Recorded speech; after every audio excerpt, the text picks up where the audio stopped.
Your stories, your experiences can change it all. Let's fight failure together. We can defeat 90. I lost $18,000 on a picture of an animated bull, and I brought my brother down with me.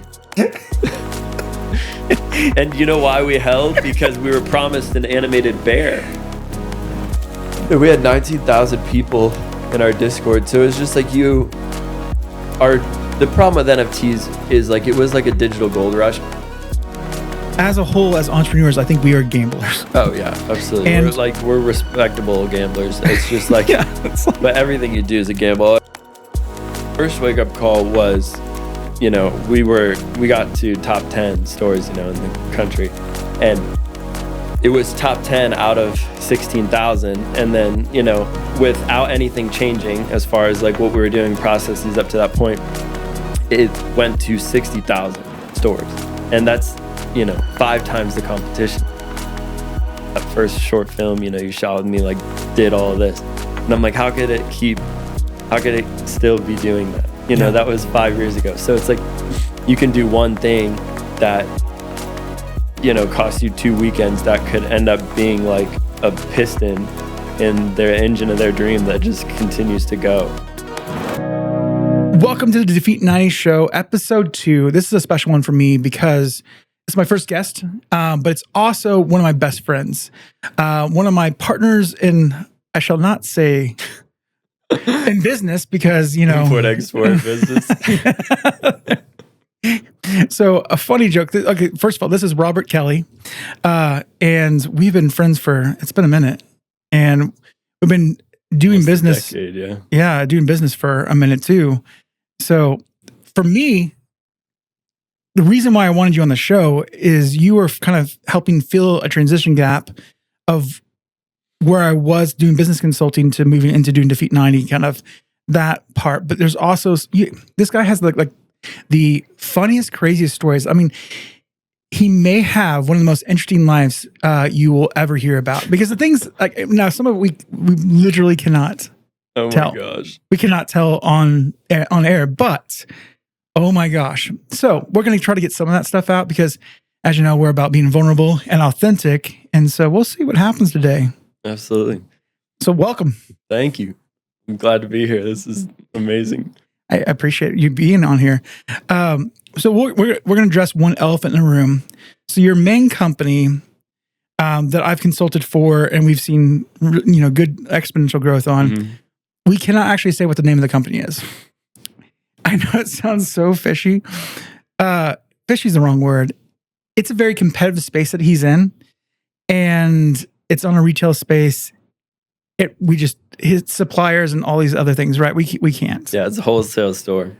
Yeah, we can't mess with it. So, anyways, we'll just leave it at that. So, okay, jumping into this, I want to hear your story. Tell me where entrepreneurship began for you. Yeah, so like watching my dad growing up, he's like an ambitious man. He's always kind of had a bunch of projects going, but he went from basically doing the export business like I did, and then he was a school counselor for a little bit. He's been like a college professor. He's coached a soccer team.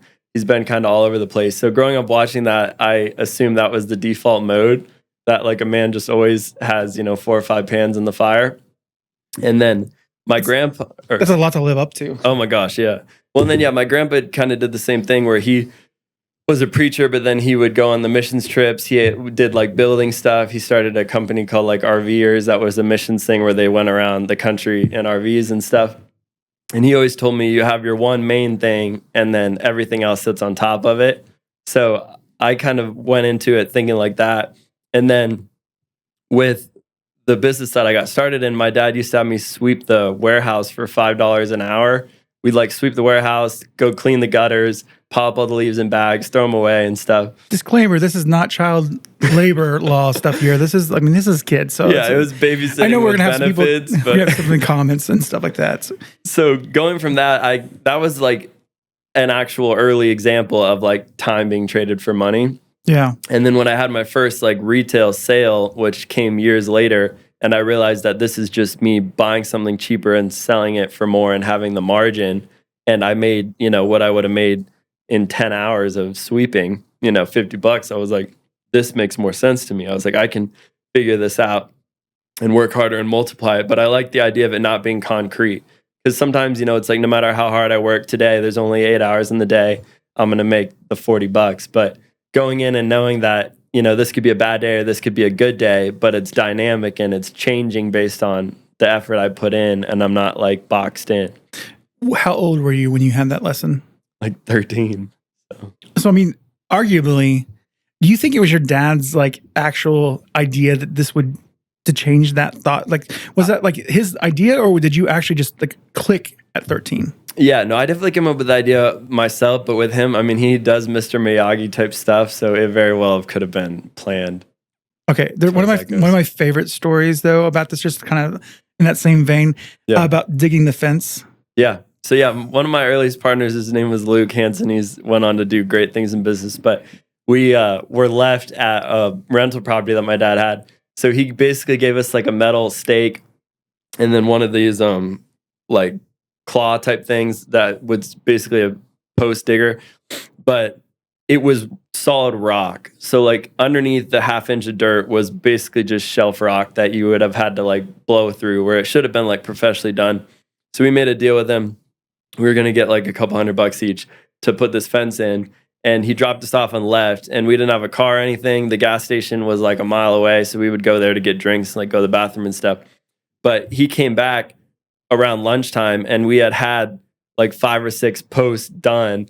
And he was expecting us to get one hole. He thought we would do one hole and quit. And he wanted to see like if we could do this hard work before he gave us the actual job. And we exceeded his expectations, mainly because Luke is very competitive and whether he knew or not, he doesn't quit. So that's interesting because he basically tried to set you up to fail.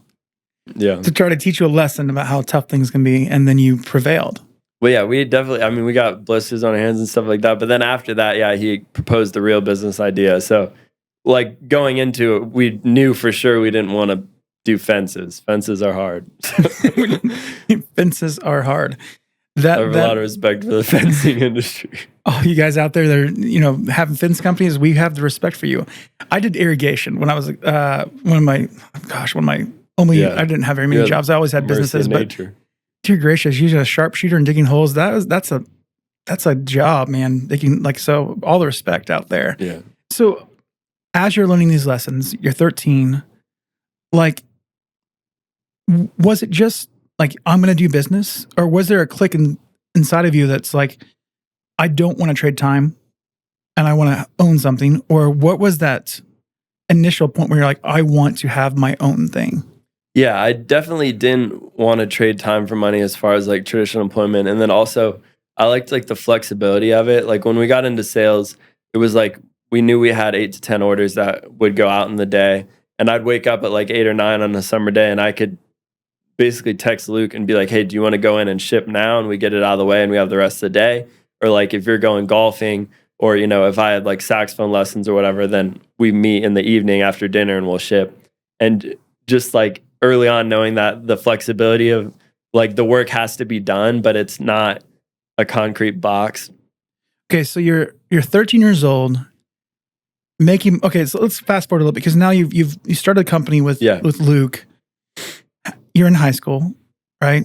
How much? How well are you guys doing with this thing? So we were averaging like in high school about $800 a month, and I felt like I was like the richest man alive. Like 800, and because all expenses paid. Like I'm living with my parents still. So the first time I got the check, it was $800, and I took like 10 or 12 guys and girls to Buffalo Wild Wings. And because I'd always seen my dad like do this at different, family functions or whatever. And I'd never taken the tab before. So I wanted to like take the tab. Have the experience, yeah. Yeah. So we go to Buffalo Wild Wings and at the end of the night, like they were going to do the check and stuff. And I go, hey, it's all on me. It was like over $400. And then you have to tip on that on top of it, which I had forgot was a thing. So then, not that I hadn't, I just had never paid at a restaurant. So you tip and then I come home and I'm like, yeah, I just blew like half of my paycheck on one dinner, which they all thought was cool and stuff. But my dad's like, yeah, don't do that. Why would you do that? Yeah, what was the purpose? So for you, when did you start kind of understanding the value of money? Do you feel like that was something you understood then, or is it something you learned later in life? Well, we had a couple check-ins. So this is like how it worked before we had figured out the business. Was the wholesale side of things is you would send it, and sometimes there would be like a poor check-in where like the product either didn't get approved or they didn't approve as much of it as they said on the invoice, and we would like lose, So then it's like basically what we had put into the product came back and it was less than that. So I realized at that point that there is like some level of risk to it. But then we also had months that were like big, So the ups and downs of it was basically that we have to, always be watching what we were buying and kind of almost have our finger on the pulse of the business. Like there is no true autopilot. Yeah. That's something that, I mean, as we know, and at some point I want to have this conversation with you about passive income, because I mean, most of us have read Rich Dad, Poor Dad, right? And this glowing thing of passive income, but like I just don't think it exists. Like I know it exists, but I think there's always that risk of you have to have the people managing people, benching people. I mean, there's always a thing, but we can talk about that another time. But passive income is one of those things that's like you're learning that lesson early on. I believe it's a myth. Yeah. Yeah. Truly passive. Yeah. So okay, I think one of the other things that I want to dive into a little bit. So you're doing this business, you're a teenager, and you have your dad. Mm-hmm. What's that dynamic like of him mentoring you versus letting you fail versus being a parent? Because like how that can go. I mean he made huge sacrifices starting out, because what it was basically the product. He had the source, to get the product, and then he had the people that we were selling to, which were his contacts. So basically he would bring in the product, have us go through it, sort it, go through like a guide and find out, what people needed and fulfill the orders. And then we would get paid off of it. So we were doing like the work once it came in and getting it out the door, but we hadn't actually created value yet. So he kind of did what like Henry Ford did to when they came up with the Shelby, basically told all the factory workers to walk home that day and think of a way to make Ford successful or don't come back. And so he cut you off almost. Basically. Yeah. So, and they came back and they had the idea for a sports car. So my dad told me and Luke one month basically that this idea of, me bringing the product and you sell it to my contacts and stuff, like this doesn't make sense, for the long term. This is going to be the last month we do this. Next month, I want to hear some new ideas from you on like how we're going to grow this business. And, that was like a year in. So I know the story of where this goes, because again, I've been working with you for a while. What was a spark that made you figure out where you went with that? So I think it's truly like innovation. The times I've been the most innovative in my life have been like the back against the wall, high pressure moments. Yeah. And I wish we could like get into that headspace voluntarily, but I like have yet to find out how to do that. So it's like when someone says like, it's make it or break it time, whatever idea that you've got, like the seed sprouts out of that fear, per se. So we went home and we were looking through the list, and what we had on our shelves was a bunch of stuff that was worth $1, which obviously isn't even worth shipping. And that's what happened was we looked it up. We just Googled the number, and we were just thinking like, is there any other place we could sell? Because for us, our entire universe was these 3 companies that buy from us. Like, and that's where our tunnel vision was. Like, these are the only 3 companies that buy this stuff. This is all that exists. Yeah. So by like Googling it and then hitting enter and seeing eBay come up where it was like, stuff selling for 50 times more, we were like, there's this entire universe out here, and all we needed was basically shipping labels to access it. And the music came up. Yeah, exactly. eBay.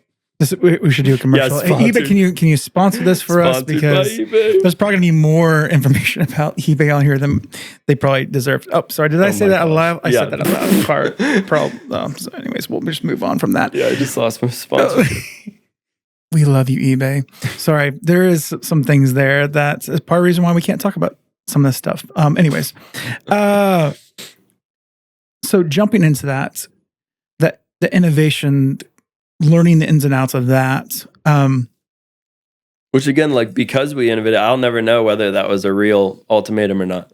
That's kind of how it's been working with my dad and stuff. It's like he may have said next month, hey, I'll give you another month or whatever, but at the moment, that was the dead end. You know what I mean? And whether it's a real dead end or a perceived dead end, I think it has the same effect, especially growing up, you know. Well, I think that's, I think the thing I want to pull right here, and just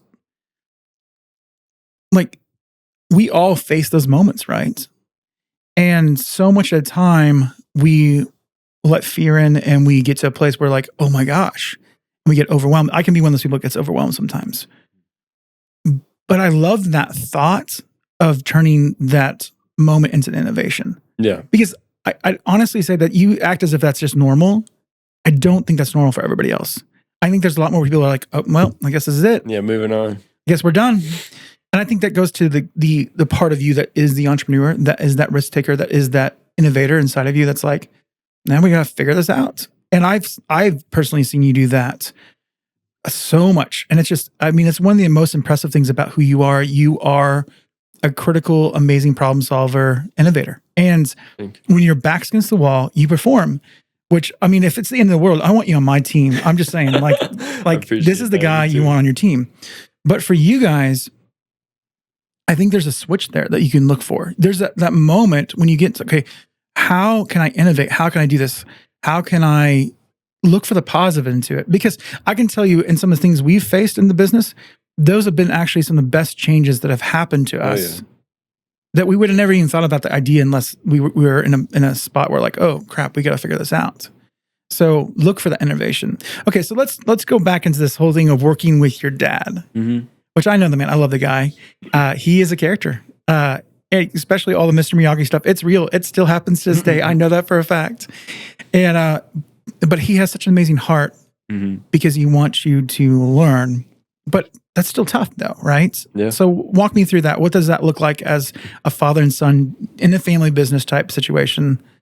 Like pros, cons? I mean, yeah, it's obviously we spend a lot of time together and stuff, which is a huge blessing because it's like a lot of people, you know, you don't get to see your parents as much and stuff. And it's like working together, he has always tried to teach the lessons through actions because I'm the type of guy, like, I've like made some mistakes in my life as far as people just telling me, hey, don't do this. This is how it'll end up.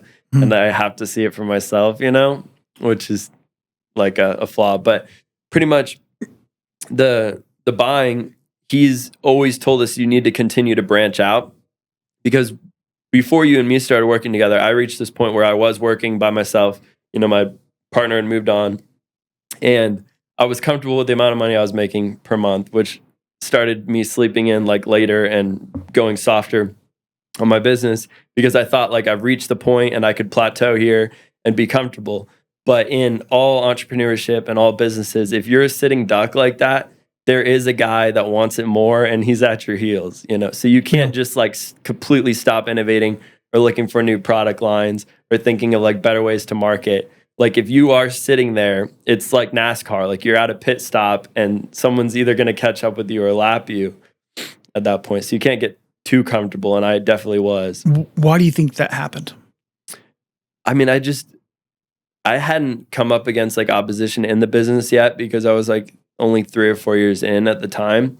And I think like at that point, you definitely just take it for granted that like things were falling into place and, you know, this feels good. And I was basing it also like on school, like public school, going up through elementary and high school and like going to Evangel. It seems like the world is just step by step, next grade, next level.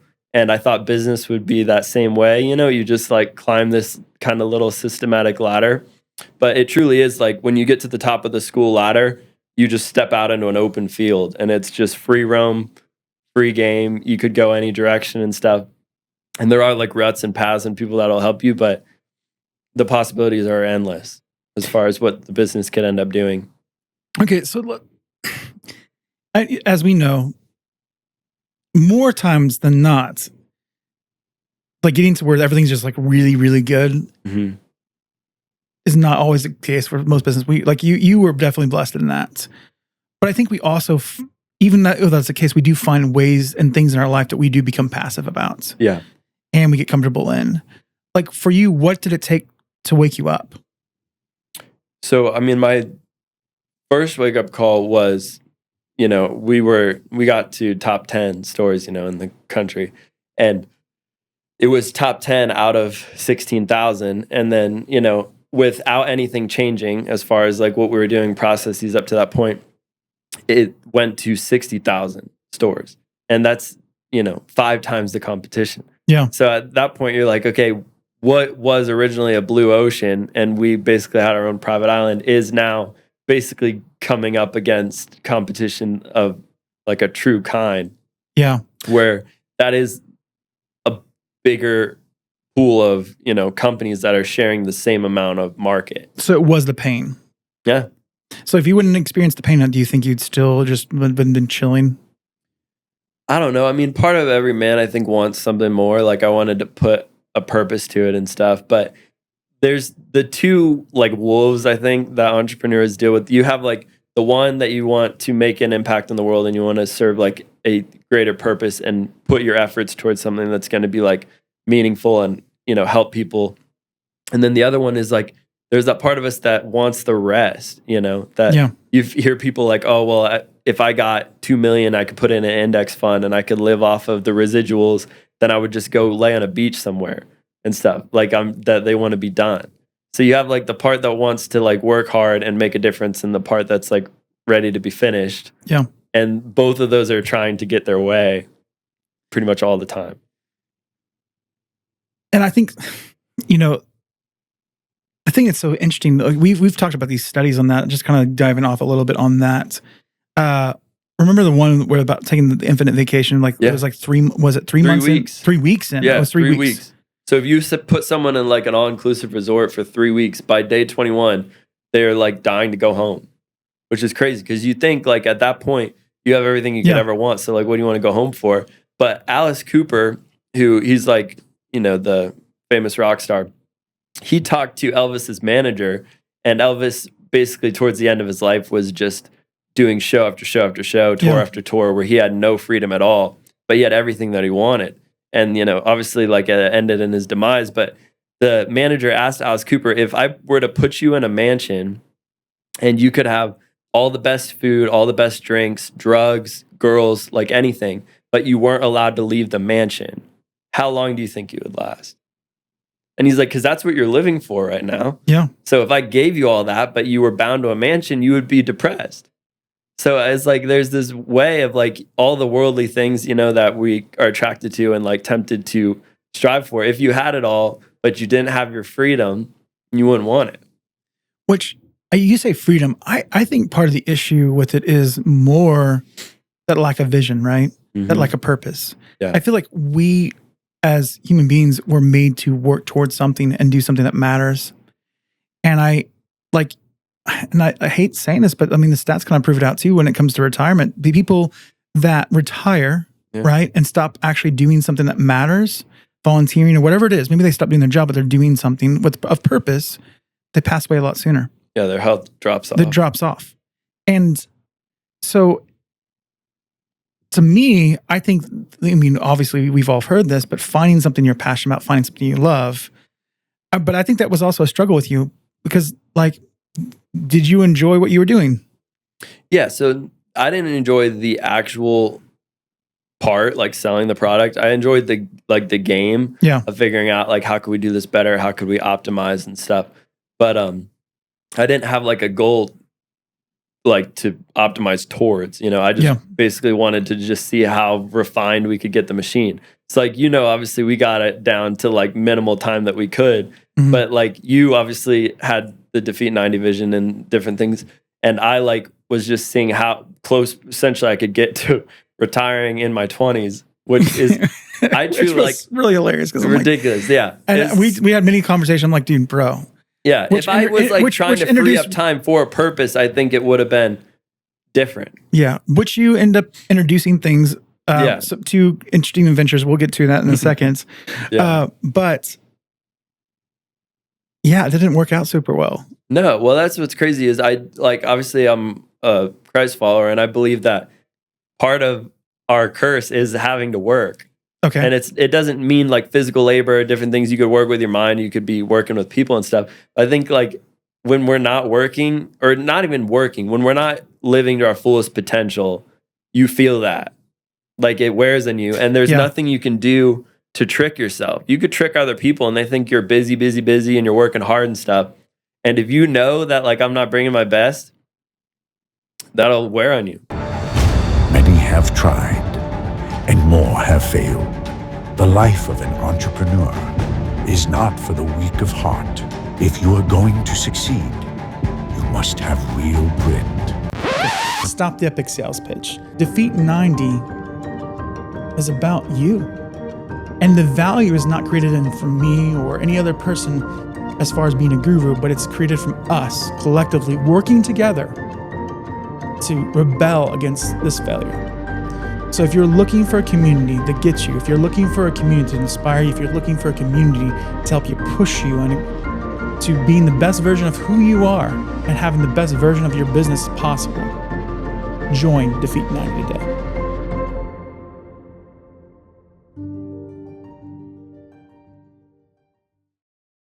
Well, for sure. And I think that for me, and it goes back to having something you love and you're passionate about and believing it's still work. Yeah. Right. And for me, and this is something I think it's important for you guys to know as viewers, is that like there was a shift. So I was working with him and I guess we transitioned to this. When I came on, we're Classy Llama. Classy Llama. And I was creating another video education platform that I was a part owner of. And he was working with me. He has a passion for film. We'll get into that in a second. And amazing cinematographer, like just amazing cinematographer. But then COVID happened and a bunch of other things. And we were just like, oh crap. And so I ended up like, I had tons of clients and all of it went away. And basically it moved into this thing of like, hey, I'll come and help. And basically started consulting on his business and stuff like that. And we grew it. We basically, I think, ended up being like 3Xing the business. Yeah, 300. Yeah. And that was amazing. But there was a point in that when we got to that point where we're talking about where I'm like, what am I doing? like we had a super chill life. And I'm like, yeah. Well, and like, you almost experienced a little bit of that like myself, plateau. Like I'm saying is when things are like easy, comfortable, everything feels good, it's hard to leave that hamster wheel. Well, and I mean, when I was on my 6th vacation, I think for the year, I was like, for the year, and I'm just like, okay, well, and like something started starting to me. And like when there was a shift of when I knew things I needed to move on and figure out my thing to do something that mattered. Yeah. And there was just this thing inside of me, like, I can't, and this Defeat 90 is something I've been thinking about for like over 10 years. I'd tried parts of it before with another company a long time ago, but like I knew I wanted to do something that could change lives and actually make an impact. Because after everything was done, I mean, I thought about going the route of just getting some like really high paid CEO or CMO type role. I mean, or help run a company, like very qualified. I've been doing this for forever. But I wanted to do something because this is not about the money for me. This is about like if I can truly, in these conversations we have, if we can actually help you avoid some of the mistakes and things we went through and help you be even more successful. And the thing is too, is not just be successful because like we've had the success where money is not a thing. And it was a thing, right? Yeah. And I think that's what we're trying to allude to in this of getting to that purpose and knowing your vision of why you're doing what you're doing.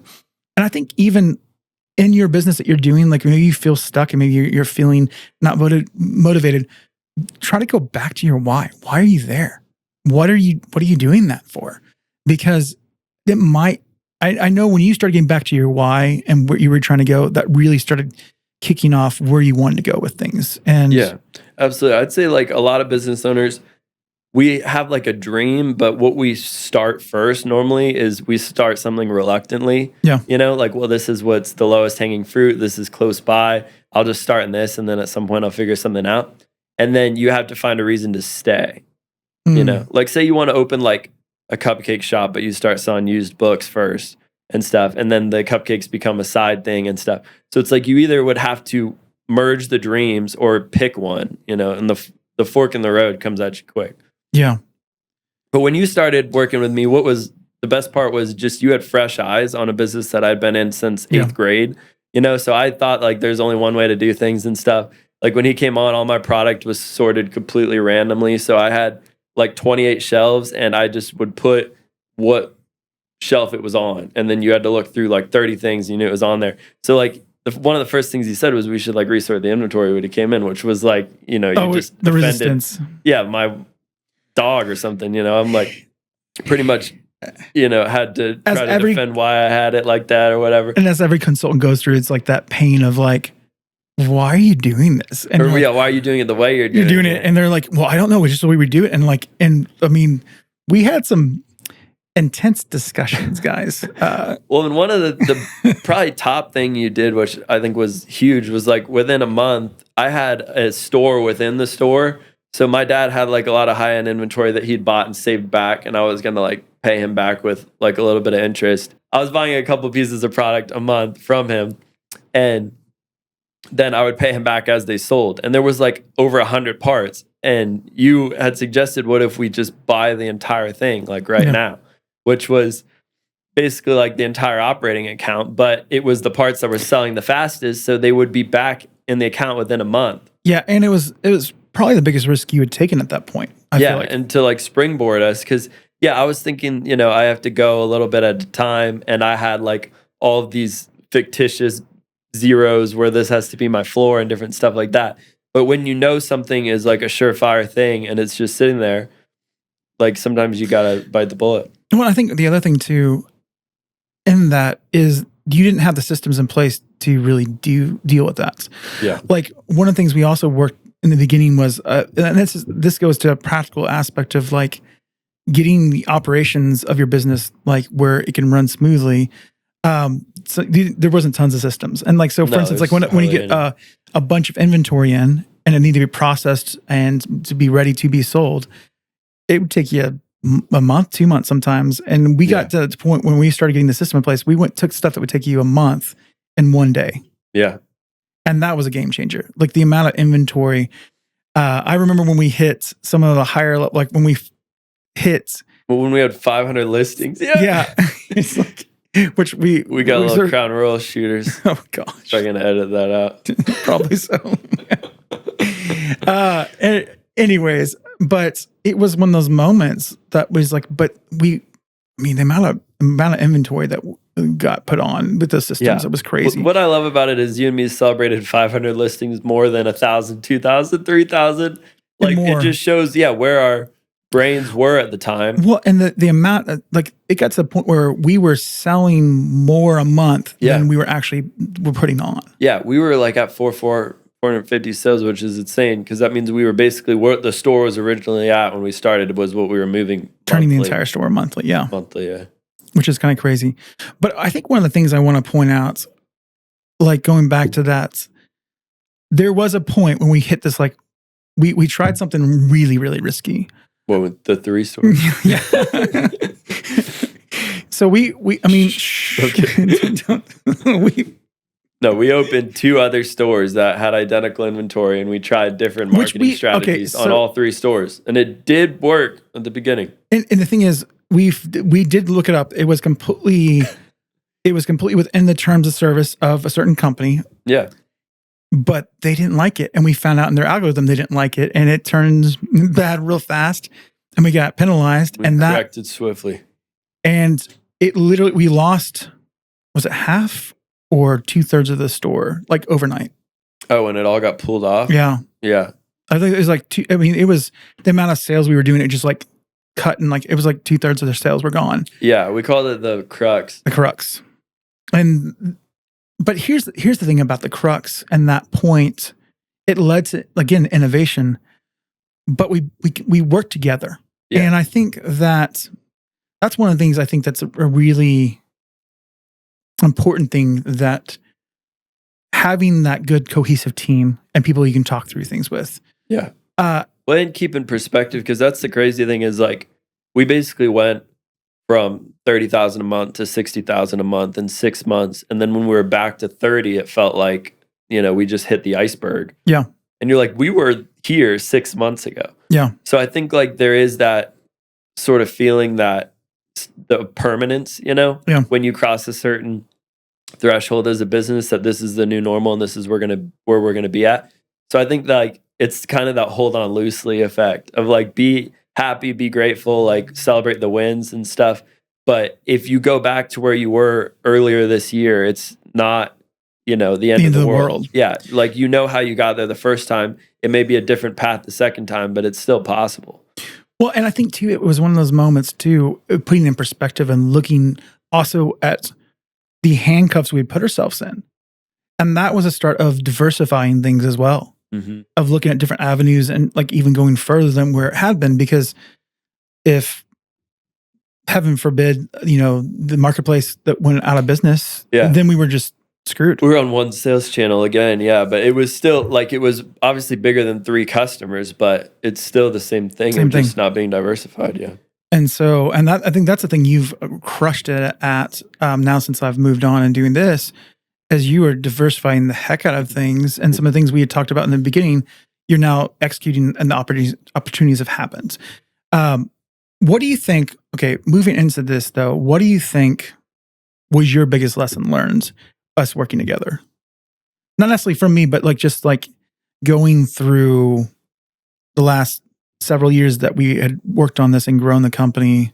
Yeah, I think honestly, like I had like some pride in thinking, you know, that I had seen everything, you know, up to that point. So at this point now, from working with you, I take every suggestion, you know, at least to critically think or try it briefly and see how it'll work and stuff, instead of just hypothetically thinking that it, you know, my way is the best way, which is terrible. But I think a lot of business owners can fall into that. Like you were the most involved in the company out of anybody I've ever worked with. And I was terrified of delegating like anything, you know what I mean? And that's the way I was with film too before, but I feel like I have to do it, you know, myself, or I have to do it the way that I intended to do it. And I think that's just like a problem with not being able to take correction or be able to collaborate. If you go in with a mindset that you're not willing to change, then you're wasting people's time. Yeah. And the fact that things always are changing. Oh yeah. Awesome. And I mean, that's the thing too with that business. It was you literally, I think for me in that, I think one of the healthiest ways, I know it's going to sound crazy, I'm not saying this when it comes to employees or working with people that you're directly responsible for and or to, but looking at it as a game was such a game changer in my brain when it came to this stuff. I remember there's a quote when Kiyosaki talks about in Rich Dad Poor Dad, where he wanted to get this, I think it was a comic book, and he like basically made money out of like I forgot what it was. He melted the toothpaste tubes to make fake nickels. Make nickels. Because he literally took it literally. Yeah, like you can just make money. And for a long time on my my desk, I had Monopoly money. Yeah. Because I realized at that point, all money really is value for what X. And so that was a huge game changer when I looked at this, because, you know, eBay was changing, and still to this day will change things willy-nilly and not let anybody know. And all of a sudden you're like, get an email and it's just all the terms. And then like things going, like half your business goes in turmoil, and you're like, what the heck? Like, and you have to figure it out. Yeah. And even on the educational side, as far as YouTube and things that are out there, the forums, they don't keep up with it because no, all of them. I mean, like social media, different stuff, TikTok algorithms, Facebook. I mean, it's all basically their arena, and we're playing in it. So it's like you have to constantly be up to date. Which I think is something that I think is super valuable to really think through and put in your mind, because like YouTube could go away tomorrow, guys, for all you guys that are on YouTube, or like whatever it is you're doing. So being able to pivot and be able to look at it as a game and understanding diversifying and just having this perspective, I think made it to where when we started having, we treated it like we were playing Monopoly. Yeah. Well, and it's funny because we're, you know, a lot of times we're afraid of change, and staying static is actually more dangerous. Yeah. So we should be afraid of like stagnate. Yeah. Or stagnicity. Being mediocre. The word. Yeah. Say it one more time. Like stagnicity. Like a stagnant water. Being stagnant. Yeah. We should be afraid of that.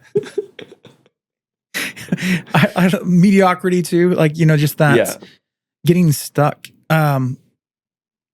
But you know, here's the thing, and this is the thing, it's okay, like pulling some like psychology in this, our brain is always trying to normalize things and make patterns. Like that's when we're making neural pathways and we go through stuff, it's always trying to get to homeostasis. It's we're trying to, and so I think it's kind of in our nature to try to make things safe and secure. But the thing in business, it's never safe and secure. No. And if okay. But so yeah, business, I agree with you, is never safe and secure. But what I was about, like employment, which people do see as secure, I see those as two different types of danger, you know? Okay. So like being an employee, your fate is with the company and with the boss and with the C-suite. And if you're a business owner, your faith is in the market and hoping that you could provide enough value for basically the overall ecosystem to validate your existence. Is pretty much it. So if I fail as a business owner, like it was my fault. But if I get laid off, that could be because they had to pick 5% and they went alphabetically. Yeah. You know what I mean? Like I don't want my fate to be up to something that's out of my control, which again is a control thing. And I think a lot of entrepreneurs, we are control freaks. Yeah. And that's something that we have to recognize. There's good qualities to it and stuff. But, you know, giving up a little bit of control when you partner with people is usually beneficial. And it's almost like a pruning. Yeah. Because if you just work alone for your whole life, I mean, can you imagine if someone comes up and makes you a suggestion 40 years into your business? No, they wouldn't take it. No. Security in and of itself is an illusion. Yeah. And I think, I mean, we're seeing that right now in the economy and everything, how everything is going. Everything, I mean, it's just, you have to be confident in yourself. You need to be confident in your abilities and providing value. Right. And anything you do, whether you're an employee or an entrepreneur, value speaks. And it's that simple. Like, you know, if you're an employee, be the employee that they don't want to let go because you're too valuable. Yeah.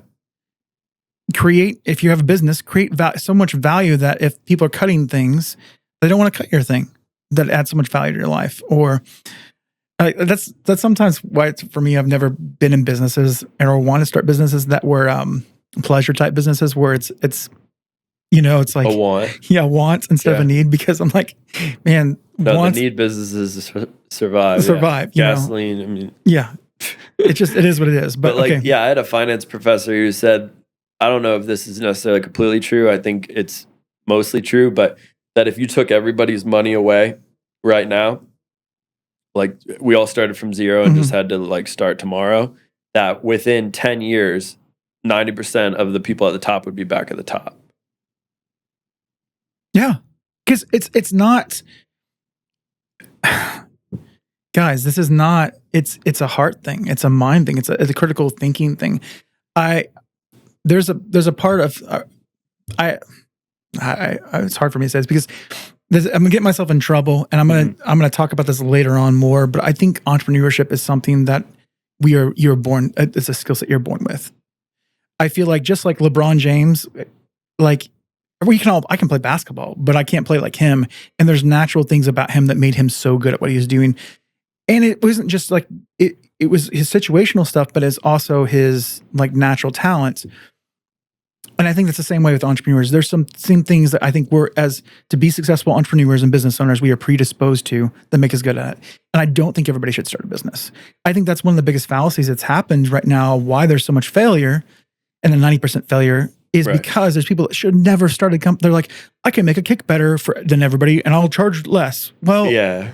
Like you don't know how to manage people. You don't know how to market your big company. I mean, there's so much stuff that goes. That's our earliest ideas is can I do it cheaper, which obviously is a dangerous starting point. I don't think everybody should be a business owner by any means. I think like definitely kids, like raising young people, we should have them do the lemonade stand. Oh yeah, 100%. You know, we should have them do the garage sale and stuff. Like they need to understand business and like be behind the curtain so that even just being a general consumer and like a human out in the world, they understand the basic business structures and, you know, who the people they're interacting with and stuff. But yeah, not doing it for your life. It's a hard road. Well, and again, I can explain this more and I'm going to be talking about this more. But the thing is that I think we put too much glory on being an entrepreneur and small business owner. We see them, you know, trotting around. Dude, this is tough. Mm-hmm. It's not easy. The stress, I've had this. This is my 17th company, and you know my story of what I went through when I was a kid too, of everything that happened with my dad. And it's like this is not a life for everyone. And it's not this picturesque, but what I guess want to say is to be a number two, or to be like a really strong manager in a company, or to be an incredibly valued employee. There's amazing things about that. Oh yeah. I think the thing is like you need to find your thing, right? Yeah. You need to find your thing that you love, that you're passionate about, that you're good, the value creates, and own it. And if that's being an entrepreneur, great. And starting a business, that's great. If it's not, cool. And find ways to live the life you want to live, instead of just being like, well, I have to have like most of the time when people bring you like, I'm thinking about starting this, I'm like, don't. Yeah.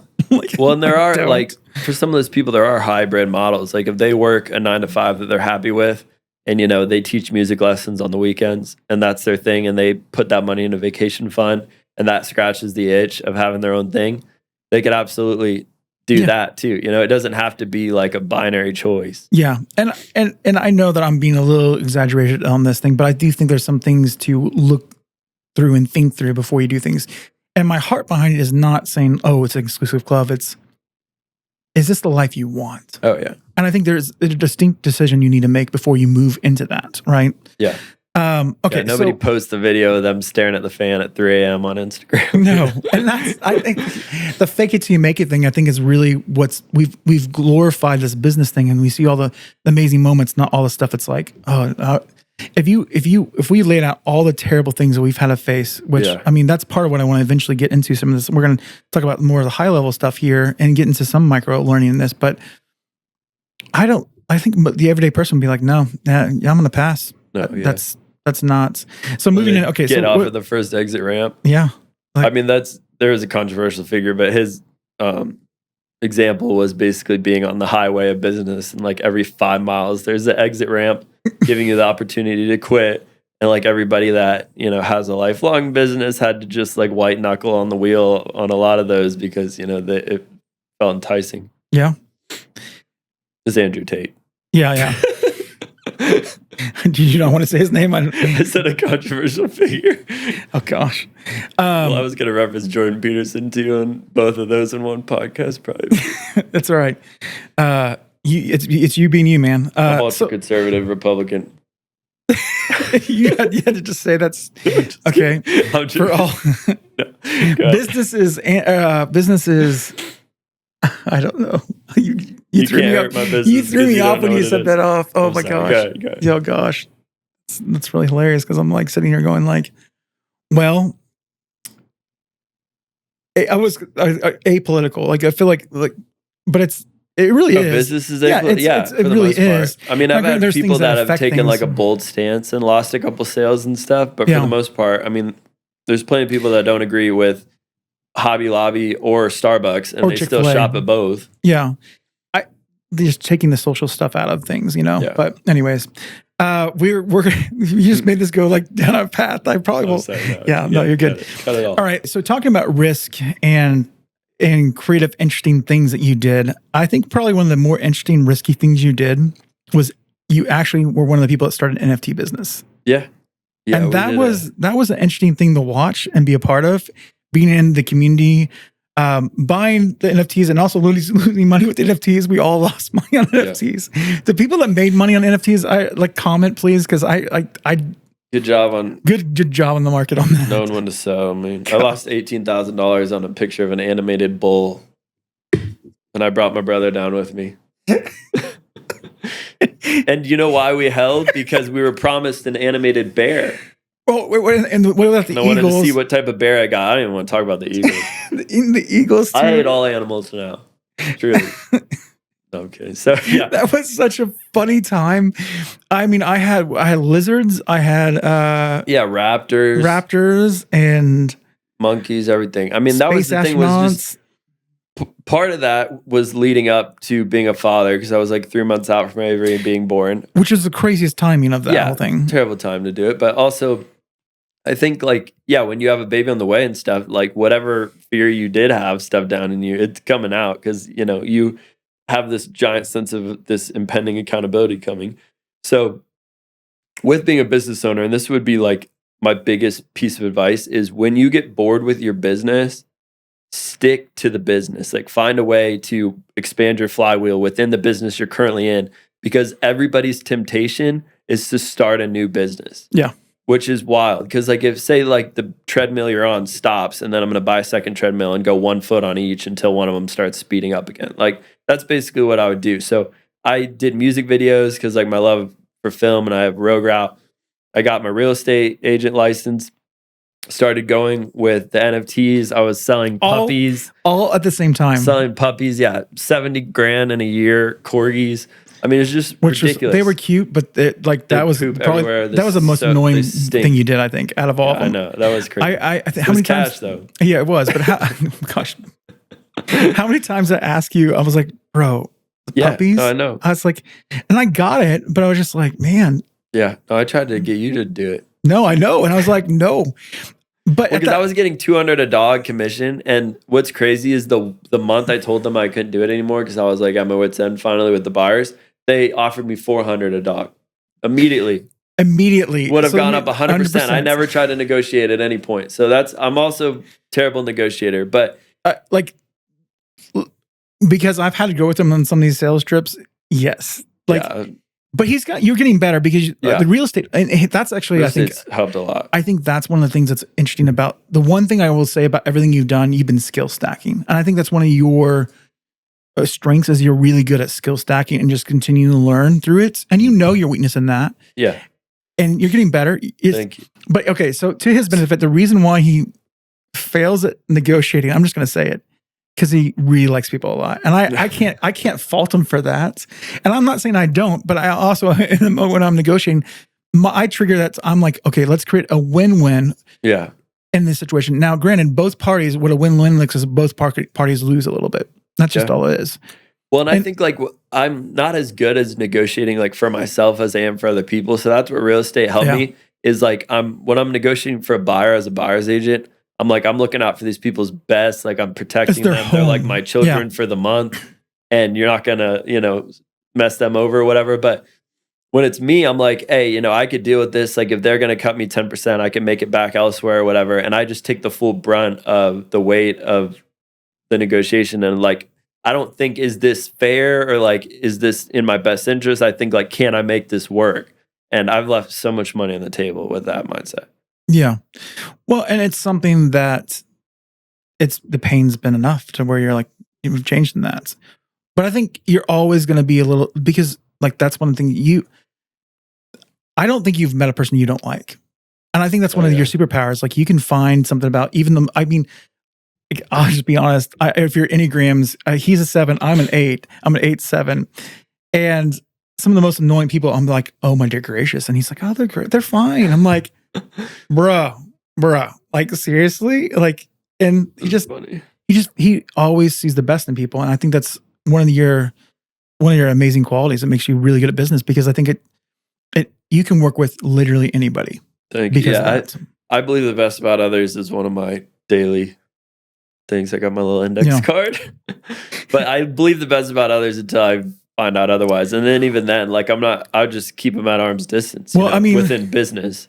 I mean, I don't cut anybody off. Transitioning back to the NFTs on that subject, I mean, there were some definite things, we'll leave it at that happened that you had, that like with the big group of people dealing with that and people, I don't think you could have made it through that unless you were that personality. We had 19,000 people in our Discord. So it's just like the problem with NFTs is like, it was like a digital gold rush, but you were bringing everybody up to this mint date and basically think about like truly the gold rush of everybody brushing shoulders and being arm in arm and they're all winning together and everything. To the moon. Yeah. Up until the point that the mine is depleted. And then like what happens? So I think if NFTs ever do make a resurgence, they need to find a way to not have the community completely dissipate after mint day. Because if you have a bunch of original holders that were with the community this entire time, similar to like your base support as a business, because NFTs are a business, then once the mint day happens, it all changes hands. And now you have secondary customers who don't care about your mission, don't care about your motto or what your, purpose was or whatever. And now those are your new community. So you actually lose your core support and it's replaced with strangers. And then you're supposed to carry on from there. Yeah. Well, and I also think the utility part of the whole thing was really where everything fell apart. People are like, we're going to do this, we're going to do that. Yeah, it was basically like third graders like running for class president. You say you're going to swap the drinking fountain out with Coca-Cola. 100%. Like you make big promises and then figure out how to do it once you get the money, and normally you're under budget. Yeah, and I was in like I think 5 different projects, 5 different Discords, and some of the things were laughable. They were saying like, yeah, none of them survived. People were talking about they'd give you Super Bowl tickets and all this other stuff. I'm like, meet the queen. But I think the thing that was interesting about the NFTs as a whole, and what I really wish it had come back, I think it was a hack for micro investing to get your funds. Startups. For startups. Like, yeah. But the thing is, these people just figured out a way to hack the system and do rug pulls and actually build something that was lasting. I think if you would have had some quality, and I think probably the greatest example of that is Gary Vee. He is still determined to add value to his shareholders and turn it into all the things he's been doing with that. Yeah. But I think it was I think it still has potential. I think it just needs to be approached differently. Right. And it took the mental barriers off, because it was like, because NFTs were so new and so fresh and nobody had an upper hand on it because it was just like a brand new industry, people would come in and be like, I'm going to put 90 days into a project, and if we fully sell out, we'll make $1.2 million. But if you told them any other business, hey, do you guys want to write a book and see if we could, sell 1 million copies, or like we'll make an album and drop it and see if we could, get 1 million in sales. Nobody thought they could make $1 million in 3 months any other way. Yeah. But for some reason, this was so new and shiny. It was like, we could make $1 million in 3 months. So it got people to believe in themselves to like a ludicrous level, which I think ultimately was a cool thing. Yes, until it pulled out the greed. Yeah. Because the thing is, if they would have launched a book and sold 1 million copies, put on the next New York Times bestseller, and then there were functional things that came out of it. Every NFT that survived, you had to plant roots in industries that were already developed, because the retail stuff, what they found out with the NFT sales is basically, the creator got residuals of every sale. So like the same 1% of crypto holders were like the entire market. And it was just a revolving door. So like as Bored Ape went up, it was the same people selling, buying. Yeah. And you think there's all this volume, and it's just repeated sales on the same items. Which, transitioning into that, because we're definitely in some interesting territory when it comes to lessons learned, right? Look, actually, let's try it. Can you pull a lesson out for business owners from this that you feel like will be applicable? Because I don't see anybody starting an NFT business anytime soon. Yeah. I mean, the lesson I would just say is don't get ahead of yourself to the point. Like, we were going to hire a guy from Blizzard to like create a digital game. We were like going and renting conference rooms out. We were talking about doing like public meetups and stuff like that. And this was like months before Mint Day. So in a way, we were focusing on the wrong things. Like if we had just been head down one day at a time. Yeah. And it's truly like every business, they said like 2 weeks, in NFT space was a year. So when we were only at 1,000 members in 2 weeks, which if you get 1,000 follows on your Instagram in 2 weeks, you're crushing it. You get 1,000 members in your Discord in 2 weeks, they think you already failed. Yeah. So it's like the culture is always going to press you to go faster. I think that if we had started slow, when we were doing those Genesis auctions, which we were selling 2 characters a week based on the stories that were coming out. Yeah. Now you're writing a story, people fall in love with the characters, you sell them the character. That's a model to this day that would still work. Yeah. Like if Game of Thrones was, selling a character after like every season, or like at the end of the episode, any recurring show was selling characters or selling story elements, props and stuff, then now you're like giving it value through the story itself. But when you sell 100 characters in one shot, too much. Well, the thing is, I think it was the epitome of greed and our microwave generation, right? Where everything has to happen immediately. They're like, instead of building something last. Yeah. In gambling, I think as a whole, as entrepreneurs, I think we are gamblers. Oh yeah, absolutely. And we're respectable gamblers. It's just like, but everything you do is a gamble. I mean, it's double or nothing. And I think so you take and you guys know who I'm talking to as you're watching this. So you get this idea, right? And you're like, okay, we can get to this many. Let's use the subscribers thing. We can get to 2,000 subscribers in a month, and get X amount of money, and this is going to come in a month, 2 months, 6 months, right? Doesn't happen. What do? You borrow money. You go in debt. Because we know it's going to happen. It doesn't happen again. You borrow money, and you just continue to double down on something that's clearly not showing any signs of growth instead of doubling down on stuff that actually grows. Yeah. And in hopes that you hit it. But the thing that's crazy to me is the odds. I think there's better odds in Las Vegas on some of the stuff when it comes to being an entrepreneur. When you're talking about 90% of businesses fail, and you start looking at breaking it down year by year of where the percentages are of businesses that fail, it's just like, why? But I think we get too scared to quit things that are meant to be quit. Like when it's time to quit, it's so hard for us to do it. And like my example has always been asking for help is literally like a hot air balloon, Like if you're in a hot air balloon, you're 5 feet off the ground, you jump out, it's going to hurt, you're going to scuff your knee, but you're going to be all right, And that's the time when you should ask for help. Because you get to 50, 100, 200 feet, like you jumping out, it's going to be messy now. Yeah. But that's like what we'll do. We'll wait till the absolute last minute. Because like we think we're somehow being braver by staying it alone, which you're reducing your odds significantly of getting out of it. Which ironically enough, I think is a great segue talking about Defeat 90 Collective. And part of what we're trying to build is it's a free community, just so you guys know. And it's trying to fight that because there's stats that have come out that basically say 80% of us as entrepreneurs don't tell anybody about our struggles, our problems, or any of those things before it's too late. And all of a sudden now you're in this place where like how do you get out of this stuff? You get yourself in situations that could have been reversed.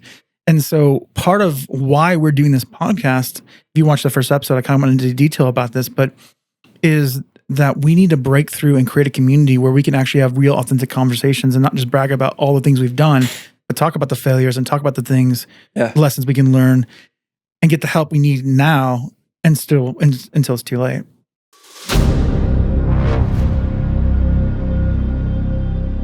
So why are 90% of businesses still failing after decades of experience? We are some of the best problem solvers in the world, yet the numbers haven't changed. Let's all stop. It is insane not to recognize that the rate of 90% failure in business is too high. Entrepreneurship is hard, but when your business closing is more of a guarantee than its success is. We all need to wake up. Rebellions start when enough people realize together that something has to change, or it will probably get worse. It is time to do something.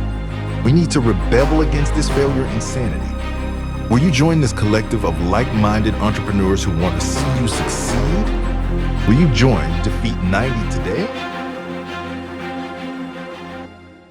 Right. Yeah. I mean, and just to be candidly, like with what we were talking about with finding other businesses and stuff, I got into Airbnb because I feel like we had hit a glass ceiling with our business, and I thought that was the easier route than, doing the complex innovations that we would have had to do at that point with the sales channels, which was a mistake. But when I did the Airbnb, I put the entire remodel on an American Express card. So I had a platinum American Express card. Oh my gosh. That had 18 months, 0% interest. And I got it to $92,000. And I had no plan on how to pay it off, which is dumb. This is the first time I've ever done this. I don't even want a credit card now. But got to $92,000. This is like November 3rd. And November 15th, it's going to come due and then retroactively start the 24.99%, which means I would have been royally screwed. So... Which you didn't tell me I didn't about tell this? anybody about this? Nobody, no. So, and some, like I told my wife right then, but it was like November 13th was 2 days before the credit card came due, November 15th. And I bought my sister's house because she had equity in it. And I cashed out, refied, and got her as a tenant. And I used the equity of her house to pay off the credit card 2 days before it came due. And like the 2 weeks leading up to that, I was thinking of every possible thing I could to like get myself out of this bind other than like literally having to file bankruptcy. And I'm like laying in bed, looking at the fan. It's like 4:00 in the morning. And I told my wife, I think I messed the money up. Like that's what I said. And she said, are we strapped? I said, maybe. Like I think we need to buy my sister's house. And she was like, how does that make any sense? And I was like, well, we have a lot of debt. And if I buy my sister's house, then I won't have the interest. We'd have a mortgage, but it's whatever. And she's like, so if we're strapped, then buying another house is the answer? I was like, that's the only thing I could think of. And she was like, well, I guess we got to buy a house. And 2 weeks later, we bought my sister's house. Oh my gosh. Could you imagine being like, so bottom of the canyon of doubt and you buy a house? Well, and okay, so sometimes that's what it's kind of finishing this story and this whole craziness that was this, like you're about ready to get out and be completely I have an actual plan now. A plan, and you're going to be above zero. Like you're going to actually make money off of it, which is like wild. Yeah. Because I remember. Oh God, man. Yeah. Well, I just remember. Okay. Since we're being like talking about this, you didn't even tell me you bought the house. No. Yeah, you're on vacation. I told you because you like he knew. I was like, he did not want me to know because I would have been like, I was ashamed. I'm kidding. No, but I just told him he got back. I was like, I bought a house while you're gone. I was like, you didn't. What? Also, my Airbnb I bought while you're on your trip. So both houses I bought while you're gone. Yeah, safe distance, so you couldn't stop me. Because I he knows me well enough, and you guys will get to know me. I'm pretty. But that's the part of the having to experience. Like I had to learn my lesson. Yeah, the hard way. That's just how we are. Most of us. Yeah, and I think that pride. I mean, it's interesting how pride leads like to the downfall. You hear that statement, but it's so true because it was a form of pride. You wanted to prove yourself. You wanted to do this stuff. Yeah. And ultimately, there's consequences to that. And even from the perspective that you were able to figure the things out, right? And but I'd never seen you more stressed in my entire life of being friends with you. The actual emotional and mental toll you went through was, it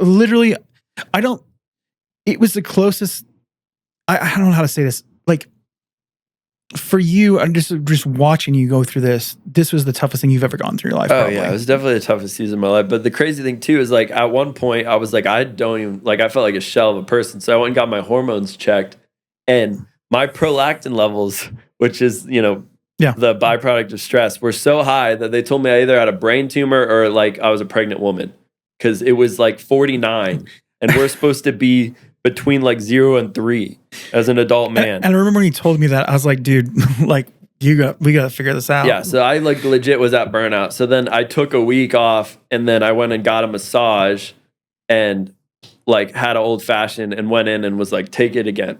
Like take my hormones again. Obviously I prayed, and then I came back at 2.9 and they were like, okay, well, you're good. So I'm like, well, it obviously wasn't any of the stuff that you guys said, but they said like stress wise, they've seen people get into the low 20s, but never 49. Yeah. So yeah, that was my actual limit. But some of the stuff was the wake up call for you to make the change in all this stuff. Yeah. Because I think, okay, so let's kind of summarize, and then I'm going to jump into some finishing questions, some more tactile stuff on this. But at this point, you had been growing this. There'd been some risk, but it hadn't been that much risk. No. And everything's gone well for you. Really. Yeah. And that led you being bored and taking these really way bigger risks. Yeah. Well, and I was 13 in 2008. So, I don't remember any of that. Like it's stuff like that. So if you're put into a market that only goes up, you're going to think you're a genius. In 2020, we crushed it because of things in our market. 2020, yeah. Our market basically goes berserk when hyperbolic. The economy's down. Yeah.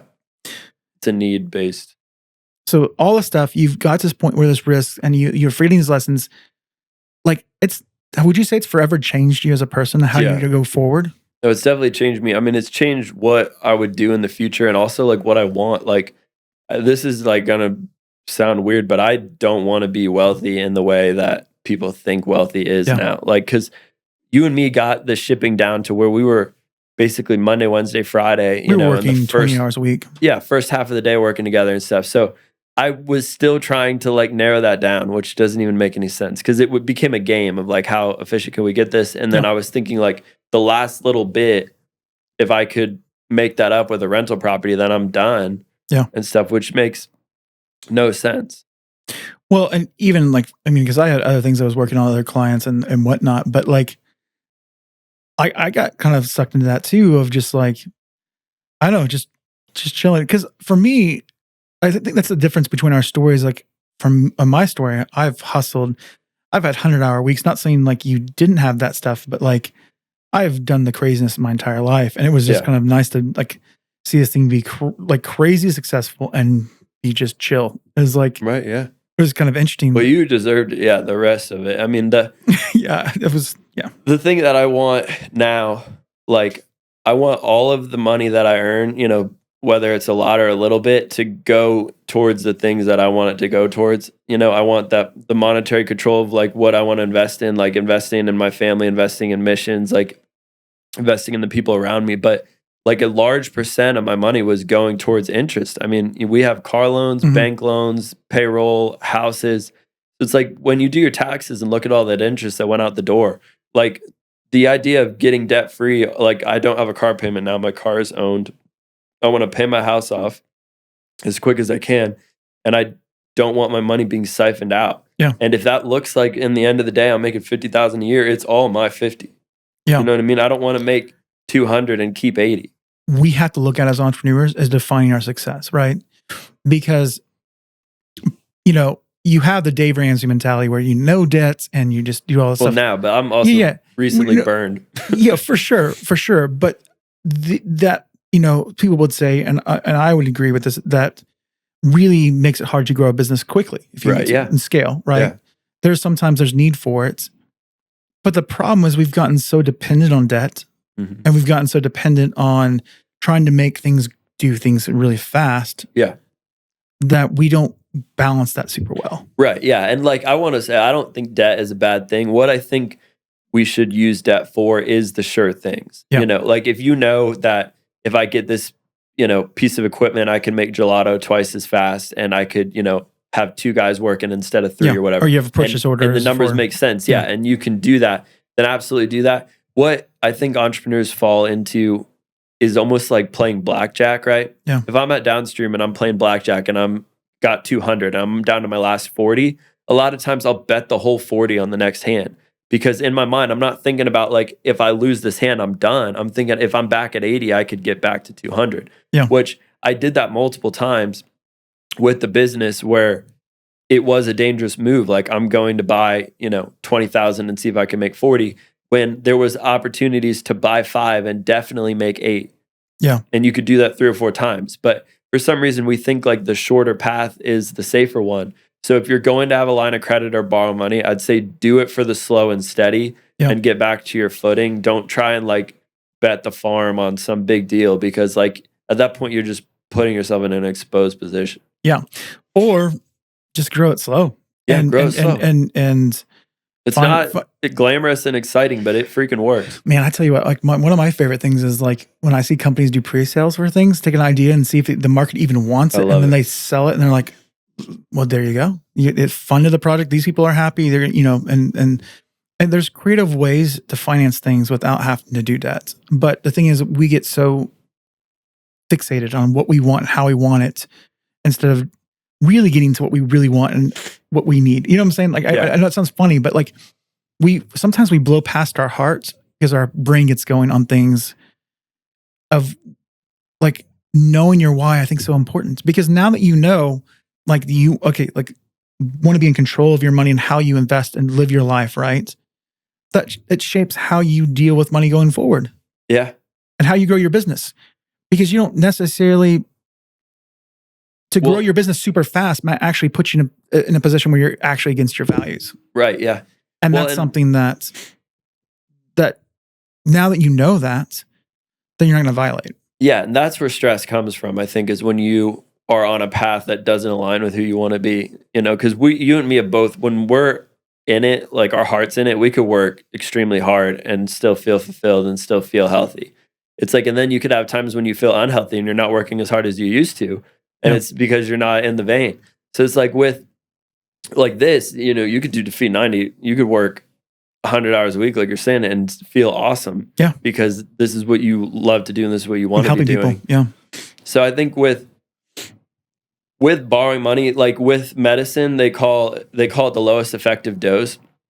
So that means like if they can put you on like a pill that 5 milligrams is going to work, they're not going to start you on 20. And I think that's how we should treat debt, especially at the beginning. Like say you wanted to start a coffee shop and you have to borrow $30,000, but they say you're approved for 75, take the 30 because the 75, when you didn't earn it and have to put it away in the bank, it's almost impossible for a business owner to respect the money that they were given. Yeah. You know, because it's like at that point, if they put the 75,000, they completely deck out the coffee shop. You made purchases and splurged on stuff you wouldn't have splurged on otherwise if it was your 75. And that's where I think we can get enslaved by institutions, is when they give us more money than we need, and we think, okay, well, I'll use the 30 in the coffee shop, 20 to pay off my car, 10 to go on vacation. You better hope that first month of coffee you do really well. Yeah, and it's funny. There's a book. Man, I'm blanking on the name, but it's basically comparing two different startups. One that was bootstrapped and one that was financed. Yeah. And the thing that's interesting, when they had all the money, they failed to actually talk to the customer and interact with them because they didn't need to get their money right away. When you're bootstrapping and you need to make sales, they're like, okay, like, yeah, you innovate. Will you buy this thing? You're like, sucking the innovation out of these businesses when, you know, they are comfortable from day one. Yeah. We shouldn't be computable day one. You should. Nobody. You need to hustle. And hustle's the wrong word, because I've come to not like that word. It's put the action into things that are actually going to get you value back. It's creating that value and finding what your customers need and doing the hard work, which is hard sometimes. You know, I think that's a good way to kind of like transition into these other questions I want to ask you. I think, would this be a clear enough statement, is you learn the value of money. You learn the value of a company through from having little risk to taking great risks of what it all means and what it means for you. Oh yeah. 100%. I mean, there's the saying that 5,000 isn't a lot to have, but it's a lot to owe. And that's the true thing. Like, when climbing back out of a hole makes you, watch your step next time. Yeah. This journey you've gone through as an entrepreneur,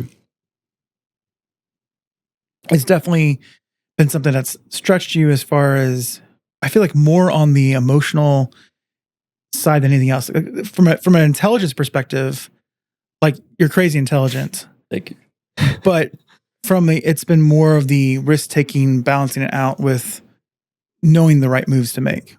Yeah. So I'd say, like, overall, the difference is, like, I have way more respect for just business and the market in general, but also, like, have more empathy for other business owners that, when they're in a time of crisis, like, I go to the gym, I work out a lot, I hear a lot of different stories from, like, the people that I brush shoulders with and stuff.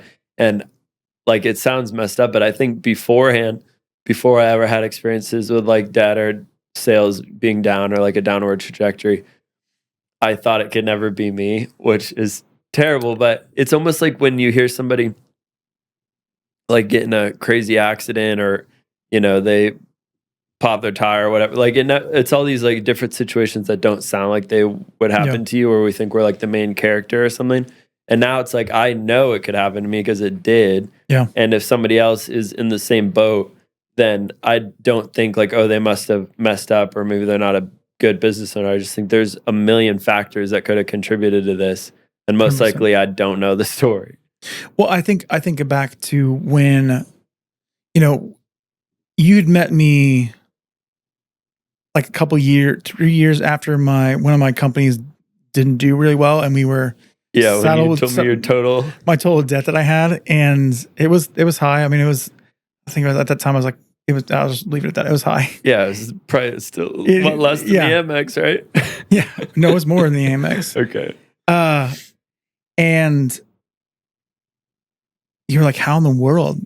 Like, you literally were like, I'm like, and the thing is, none of that was like frivolous. That was like trying to bootstrap and grow the thing, and just made some missteps on how to do that business. And that's some stuff I'm going to talk through in a later episode. But the thing is like, it can happen to anybody. Yeah.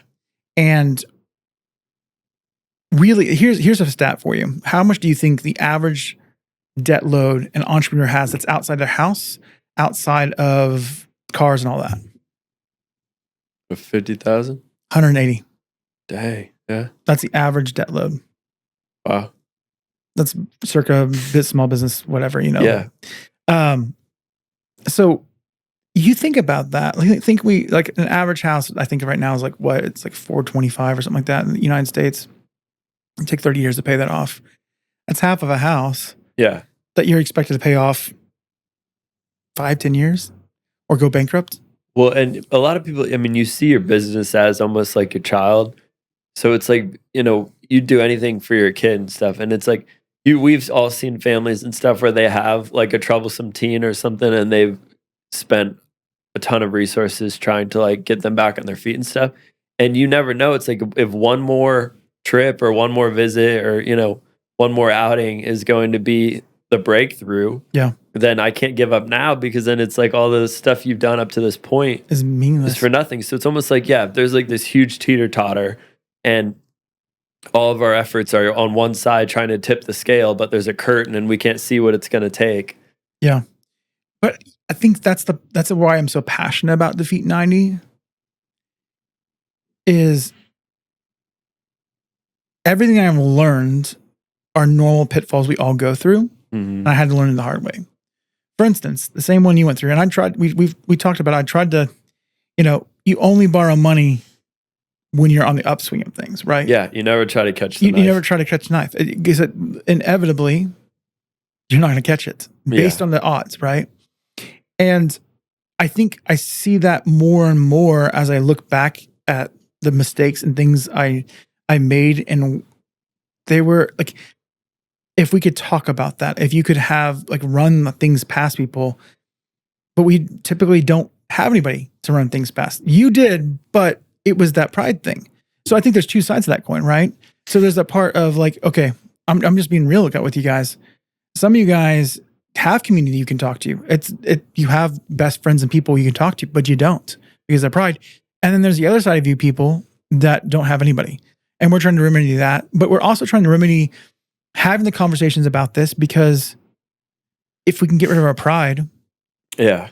Well, and like that's another thing is I'm obviously willing to share it now that I feel like I'm out of the woods, but I think it's hard to share it when you're in the middle of it. You know what I mean? Like we'll talk about it in the past historically, like, oh, this is what happened. This is how I got through it. But when you're in the actual brunt of it is when you need the help the most. Why do you think that is? Because it doesn't make any sense. I don't know. I mean, I had even mentors and friends that were willing to go through and say like they would do an audit and stuff. And I actually thought I'm going to get my business healthy and then I'll have them do the audit so my business looks good, which makes no sense. It's literally like somebody saying that they'll get baptized once they feel like, they're right with God. It's like you get baptized as the start. You know what I mean? We literally go through the transformation at the beginning, not once you feel like you don't need it. Yeah.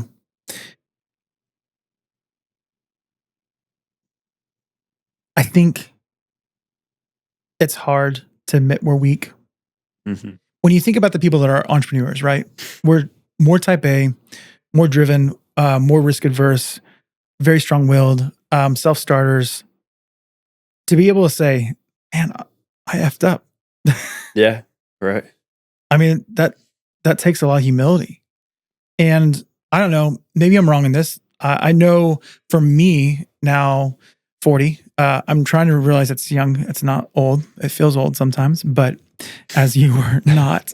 And there's such a humility that's happened in my life through everything I've gone through. And I wonder sometimes if it's that humility to be vulnerable, to admit, to ask help, to talk through things, to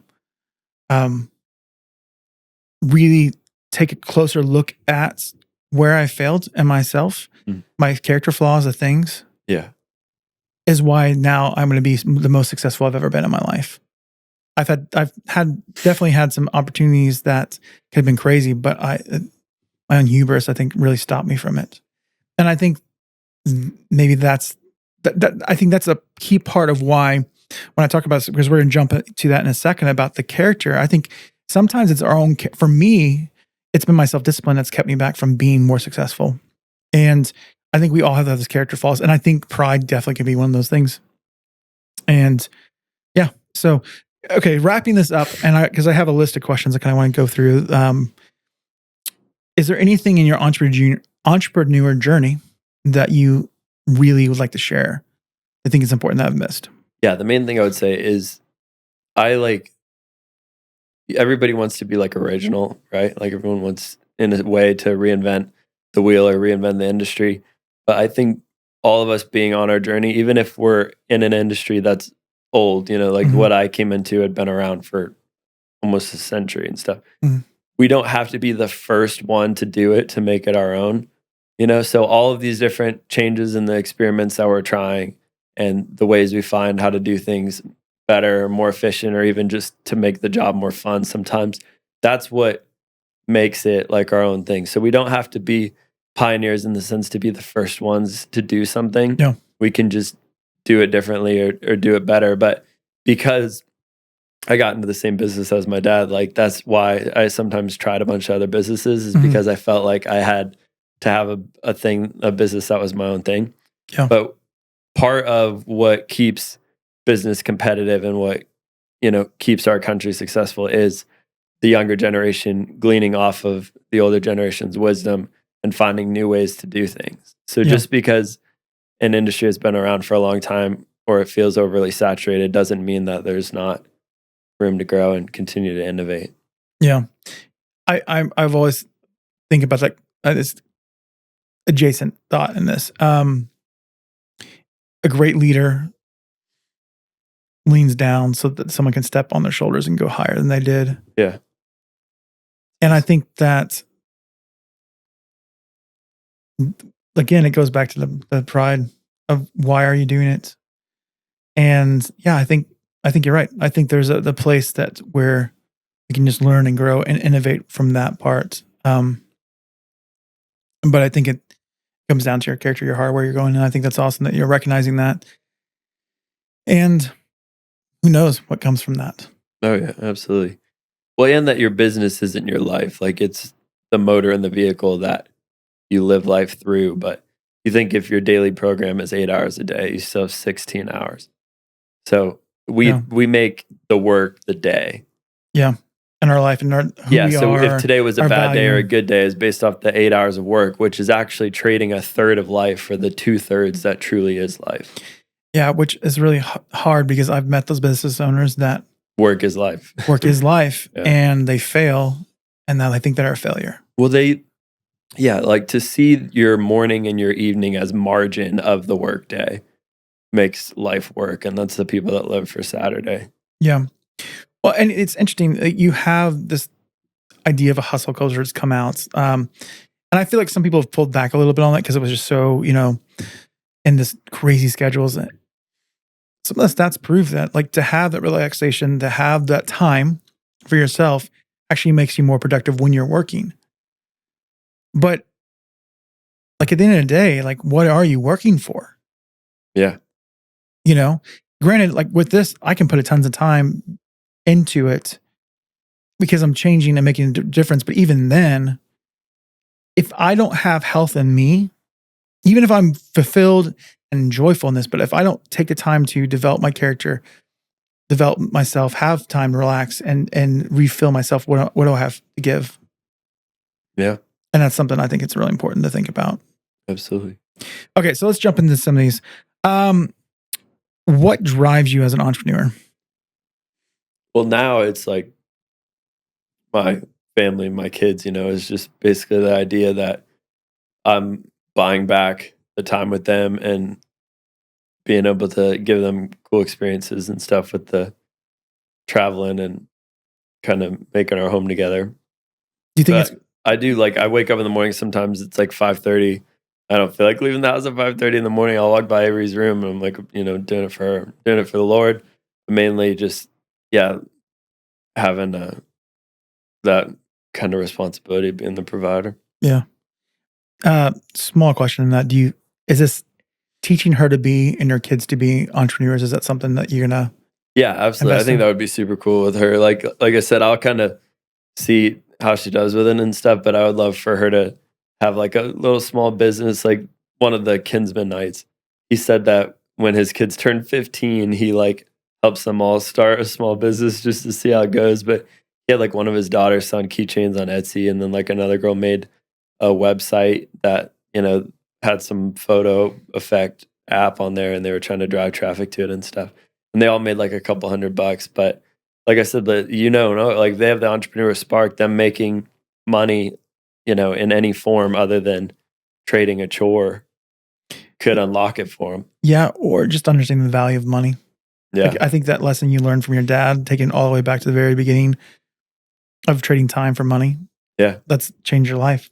Mm-hmm. So if they can understand that concept, it could be huge.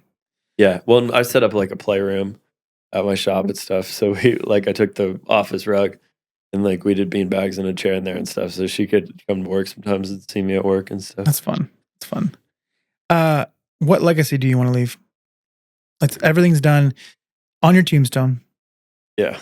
That's a little more, but let's just, at the end of the day, like, what do you want to be known for?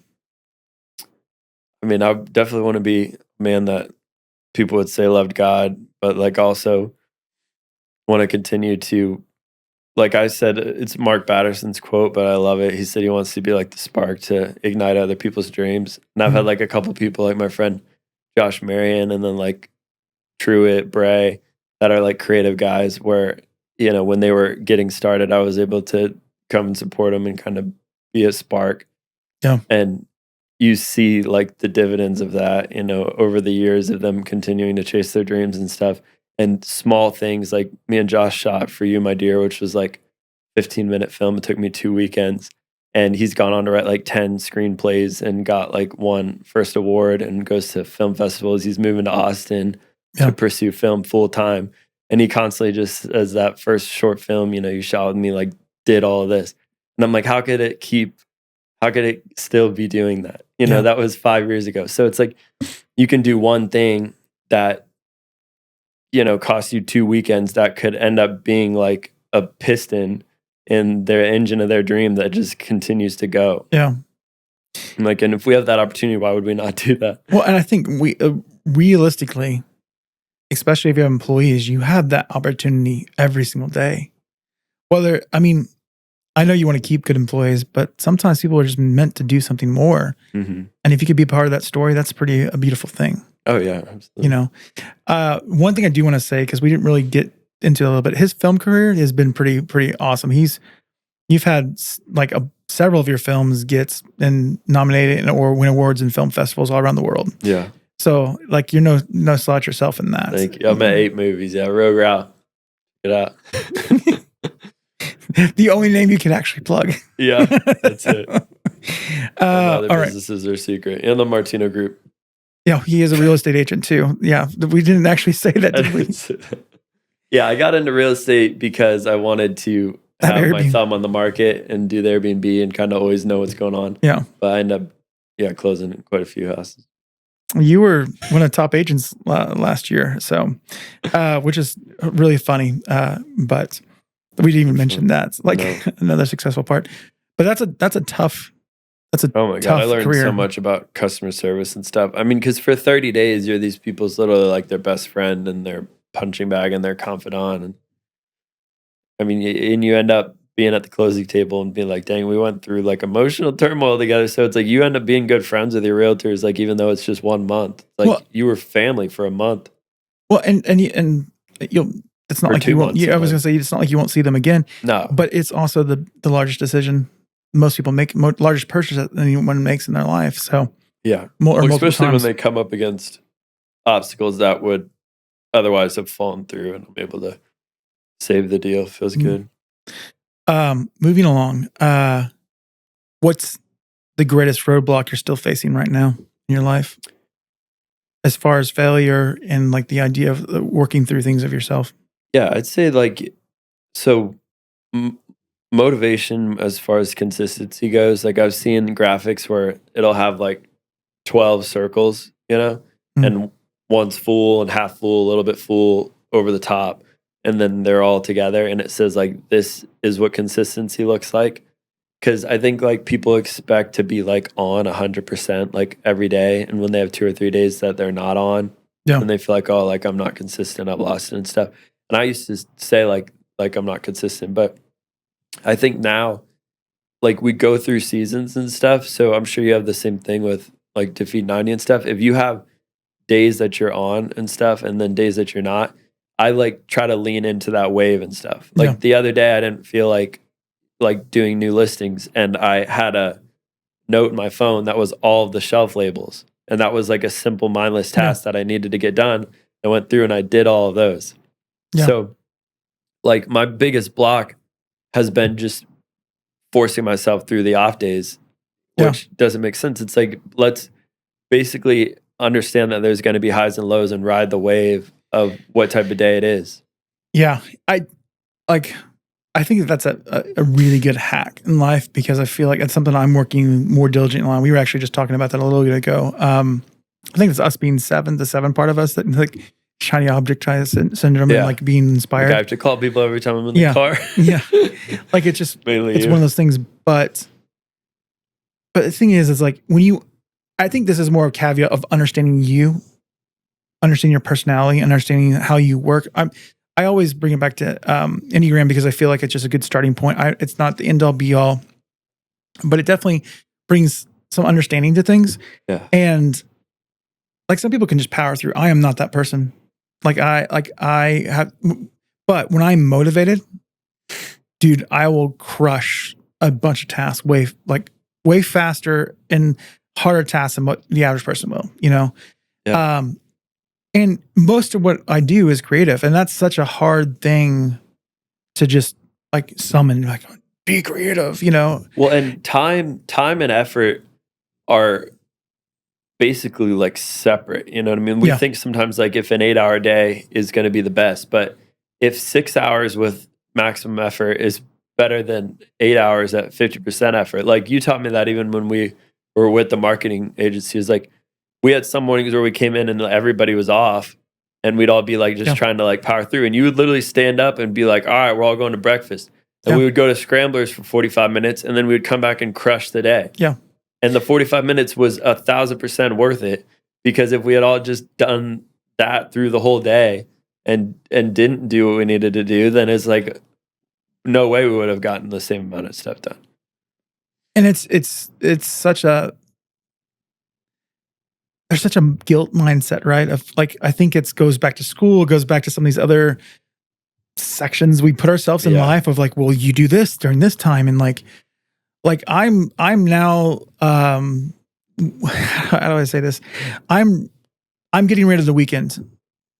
I'm reshuffling my week to be more of how it makes sense predictively wise of how I'm actually feeling. If I'm having a really good weekend, as far as like I'm in a flow state, I'm just going to work through, and I'll take like a Wednesday off. Or like I went to Branson, went to Silver City yesterday and spent a day in Branson. Like, but I had crushed it and worked really hard, throughout the entire week. And so I'm trying to actually make my time work for me versus me being a slave to my schedule. And I think that the only thing that comes into play, some people, obviously you have people that have, people that you're working with that are subject to those schedules, and some of you have kids, and that makes it tough. And I'm in a really unique place right now where I can really have that freedom, but you can still be thoughtful of that. So, all right. And then the other thing, which this just goes into everything, but when I was saying like the only time you should really feel guilt is if you think that you left it on the table. You know, like in the end of the day, if you didn't give it your all, like when I have closings I've had 2 closings in my career that did fall through, and I've had deals that went south and stuff with my other business and everything. So like I'm to the point now, I don't put any shame on myself if I did everything I could. Yeah. Because I used to beat myself up even if I did everything I could. Yeah. Like I would drive the courthouse, do all this different stuff, and then the closing fall through. And then I still feel the shame of like, oh man, there must have been something else that I missed or something like that. Yeah. And now like I could generally wash my hands of it and be like, if I did everything that I was able to do with the resources that were available to me and it still didn't work, then who else could have done it? It just wasn't meant to be. Yeah. And that's only if I truly believe that. Like, but that is my motivator. Is just like if it's gonna fall through, it's gonna be because I tried to see it through on every angle. And at that point, even then, I'd say, like, I mean, I think that's a great place to put yourself in. That you've given your all, but sometimes I think we have to be careful too about the expectation of what all is. Yeah, that's good too. Because sometimes I think we can put ourselves in a trap and being like, man, yeah, I mean, I had deals where I answered the phone at 11:30 at night, which is Is that healthy? No, definitely not. So yeah. And I say that, so I think How we define I like that idea, but you need to combine it with boundaries, right? That's absolutely, yeah. And I think from a perspective of, I think that's one of the big things we all struggle with in entrepreneurship is boundaries. Yeah. And even in like what I just said, like, isn't that crazy? Like we hear all these friends and stuff that say they have like a terrible boss and works them like a slave driver. And then we're like a sometimes worse boss to ourselves. Yeah. I mean, I think if you're writing your schedule for the week and you just look at it and just be like, would I like make a friend work this schedule? As like a filter. Would I put somebody I love through this schedule? But then that begs the question, how many weeks in a row that you're like, well, and this is how it always works, right? We're like, I have to get it done. Yeah. I have these things. This has to be done. And then I ask you, well, then why did you put yourself, like we've talked about the statement. For every yes you say, you're saying no to something else. Yeah. Did I tell you my whole procrastination test? No, but I took the procrastination test on like one of my little brain apps, and it said my procrastination style is arousal based, which sounds terrible. No, arousal based as in I need high stakes. Yeah. So for me to work my best, I need high stakes, which is kind of what we were referencing earlier. Mm-hmm. So in college, I would like have a 2,500 word essay due, start it like a day before, crush it, get an A, but pull an all-nighter and, lose hair. And it was like, basically if... self-inflicted pain. Yeah, but it's like if the paper didn't seem challenging or the project didn't seem challenging, then I made it challenging by crushing my timeline and doing it in 3 days when we had 2 weeks. I think it's interesting that you say the greatest, we talk about the greatest roadblock. I think that for you... Yeah, that like arousal-based procrastination is just... I think in and of itself, the name should make you be like, well, maybe I need to make some changes in my life because Yeah, well, and when you're doing that with all of my businesses involve other people. So that's not fair to them. Like I'm going to run the closing up, not that I would do this, but like run the closing up to the night before. Brother. They don't need the pressure. You don't even know how many times I've covered your back on certain things because I'm like, this is what's going to happen. I'm just going to do it because I know this is what's going to happen. But the thing is... So how do we increase the stakes without actually putting ourselves at risk? If that's what motivates you, like how could... Because remember, that's what I was saying before is why I set my zeros at different amounts so that I would get the feeling of being broke so that I would hustle. I need high stakes, but obviously I have a family and kids now. You don't want to go high stakes in business. I mean, the first initial thought is you trick yourself, right? So you put voluntary... so for instance, this is a tactic from amazing book called Atomic Habits. If you guys haven't read it, I'd highly recommend it. Where you put these certain triggers and boundaries in place where if you don't hit the certain thing, like you pay me $500, mm-hmm. or you have some kind of pain point if you don't hit this discipline. Like, so it's when you're trying to beat bad habits. So if you effectively do this bad habit, then there's a thing. I remember that example. So meaning that on some of these things, maybe you need to put safeguards in place that basically create the same type of feeling of having the boundary like 3 days before it has to be done. So where there's a consequence that's not from the end customers, but it's something you've put in place that a confidant or family or wife or whatever is like, this is what's going to happen to you. Yeah, just put money in my Roth. Can't get it till 59 now. Or you, I don't know, you could find some other ways of high stakes on that. So that would be my initial thought to you on that. But I think ultimately, and there's some things that are just hardwired. Yeah, just getting away from it in general. But there's some things that are hardwired as asking that deeper question of, because here's the deal, you don't value that task enough is what it comes down to, right? Yeah. So you don't want to be doing it. So why are you doing it? Think about all the things. It's not even that I don't value it because this is like daily mundane stuff. So it's just making it interesting. Like if you do the same thing 100 times. Yeah, but shipping's monotonous. Oh yeah, but I started like when I was doing that, helping out with that part. Fun stuff like you build all the boxes beforehand and stuff. Well, and I watch movies. Yeah, that could work. I'm watching Severance right now. It's crazy. Yeah, everybody's been telling me to watch that. Anyways, we're not doing any promotions for Apple. Okay. Anyways. But really, I think it's isolating the whole entire thing for you is when you do things freely, when you don't have to be pushed, when you don't, and you're really productive, because there are those things that you just crush, right? Passion projects don't have to be high stakes. Yeah, that's the only thing that I feel like actually free in. But how do you turn your mundane stuff into passion projects? Or should you be outsourcing that? Yeah. And focusing on the things that actually, because ultimately it's one of those things like, you should be doing the things that make you the most money, that you're passionate about. So I think it's kind of all encompassing of why do you not want to do it? Should you be doing it? Can someone else be doing it? Or can you make it more interesting? Yeah. Which that was the one thing that I did lose with shipping is seeing what was going out. Because like now, like buying wise, I have like a hands-on thing of seeing like what's selling and what's not. Yeah. So like in that sense, until shipping gets to the point, I think where I can't ship in like under 2 hours. But even then, like you can get inventory reports that send you back stuff. Yeah, that's true. And that you could nerd out on that. Something you would actually think would be interesting to you. But ultimately, for you have to create the pain enough to where it's worth making the change on this. Mm-hmm. I think you've gotten so good, right, at being in the heat and the fire that it's just like, it is what it is. It may take something going seriously wrong before you're like, oh man, I need to change this. Well, yeah, it did. That's what happened. But I'm thinking like at this point now, like what I've been doing lately is I'll set like a 2:00 appointment that I have to make. That again, boundaries. But then I'm using the 2:00 appointment. But you gotta just do what you gotta do sometimes.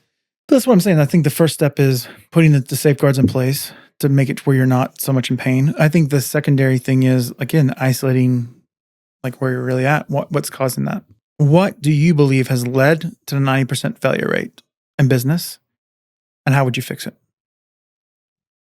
I think that we put way more thought into how we operate our business than what business we want to go into. Like I said, with people getting reluctantly started, I think sometimes, like I told you, I wanted to put a flag up at our shop that said, we don't do this because it's easy. We do this because we thought it would be easy. And that's the truest thing, because like the majority of the people that I know that are small business owners, they either saw it as like an opportunity, like, oh, I can make money. Or like you said, I think I could do this cheaper. I think I could do this better. But it's like, is this going to be like your love? Yeah. You know, are you going to get involved in this business to the point that you can give it your all and do it to the best of your ability? Because like, if you just want to get into epoxy garage floors because you heard that it's good money and that you could do it, or other things like that, like that's not going to be enough to get through like the first couple storms. Because basically when you're looking at a business as an idea, it's a crystal clear lake.